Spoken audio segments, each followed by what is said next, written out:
unfortunate incident we had this past weekend concerning two of our guys. And really the bottom line there is we're very, very fortunate and blessed that they're both okay. And it could have been a lot worse. Could have been a lot worse. And so one has already been released from the hospital. Marcel, Brooks Brown, and then Lowe should be released within a week or so. And so it was a bad deal, unfortunate. Something that you hate to see ever, but it happened, and we've got to move forward, and we will. And so that's really the extent of that. But they might think to themselves, well, they weren't necessarily that important to the team, but I'm sure as the coach, that's probably not accurate. I'm talking about their role in the team. Well, as the coach, you got 120 guys that essentially you treat like your sons, and everyone is important to you, and it really has no bearing on what capacity they are on your football team and how much of a factor they are. You care about them as people, and it's the same way with their academics. I mean, you want to get every single one of them to graduate and do well in school, and so if I follow your question, them not being frontline guys for us doesn't make this situation any less impactful for our team. I mean, it's still very difficult and tough time for our guys. Coach, just back to the shooting itself, can you go into elaborate a little bit in terms of the injuries? No, I think that's against the, what is it, Liz? HIPAA rules, and HIPAA. I think the families have preferred, have indicated that they'd rather not have that be publicly talked about. Will it affect their play down the road? Hopefully not. Yeah, hopefully not. And I would say Marcel is probably going to be able to rejoin us sooner than Lowe. Lowe may be done for the rest of the year. That remains to be seen. Coach, are any of your other guys being tied up with police investigations or at that party where they have to be witnesses and answer questions right now? Not to my knowledge. Nothing's been,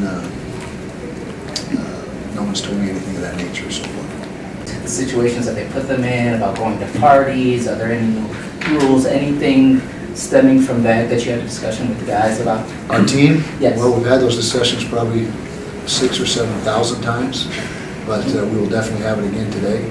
In our team meeting, that's constant reminders to the players to stay out of bad situations and we make good decisions. I think that's pretty common with any football team. But yeah, that's something that we address ad nauseum. Is that the right use of that word there? I think I'm good there. No rules, just be responsible. We have certain guidelines that we follow and certain things that are expected, and just use your common sense and don't put yourself in bad situations. So I don't think there's anything out of the ordinary that we tell our guys that everybody else doesn't tell them as well. And so it's just a matter of making good decisions.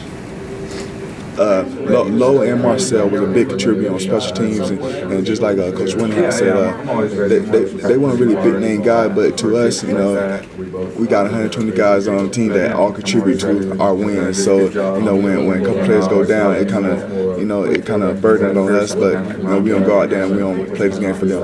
It was shocking initially. Anytime something like that happens, whether it's your teammates, family members, or close friends, you're concerned, obviously, and remain concerned about their health. And so I think we're just glad as a team, that they're safe and that they'll be returning to us healthy. When you saw those guys, were you pretty satisfied that they're doing okay and that they're recovering? Oh yes, sir. It just took a relief off my heart because I grew up down south, so a lot of people don't really, when you hear somebody get shot, you hear somebody really, the next day might be the funeral. So when I heard that, I just thought the worst. So when I found out that no guy was okay, it really took a relief off my heart.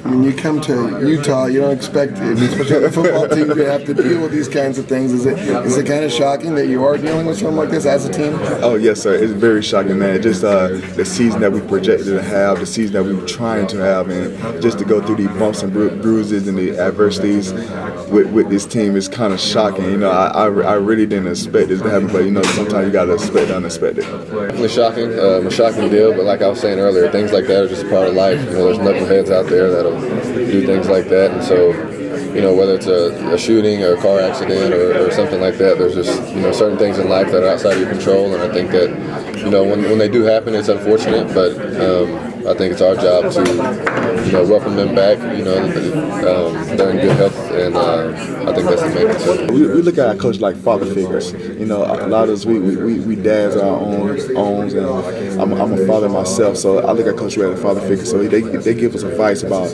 you know, going out, just predict the unpredictable, and, you know, and just stay safe.